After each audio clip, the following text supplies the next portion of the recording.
আগে তোমাদের জেনে নেওয়া দরকার যে জনপ্রতিনিধিরাই দেশ চালায়, নমিনেটেড লোকেরা দেশ চালায় না, এটা জেনে নেওয়া দরকার আছে। জনপ্রতিনিধিরা নির্বাচিত যে সরকার, সে সরকার সিদ্ধান্ত নিয়েছে যে বিকল্প করা হবে এবং তাতেই সম্ভবত বাজেট পাশ হবে।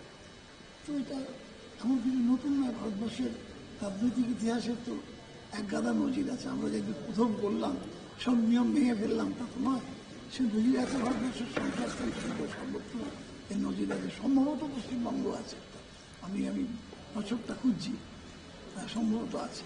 স্বাভাবিকভাবে এর মধ্যে নতুনত্ব কিছু নাই, আমরা আমাদের প্রয়োজন মতো, সরকারের প্রয়োজন মতো এটা করা হচ্ছে। কিন্তু প্রতিবার রাজ্যপালের ভাষণকে কেন্দ্র করে বিতর্ক দানা বাঁধে, তার জন্য কি এটা সুকৌশলে এড়িয়ে যাওয়া? সেটা কোনো কৌশলের প্রশ্ন নেই, এটা প্রয়োজন হয়েছে তাই করা হয়েছে। আমাদের কোনো কৌশল নেই, কৌশল যাদের আছে সে বড় বাড়িতে থাকেন, তাদের কৌশল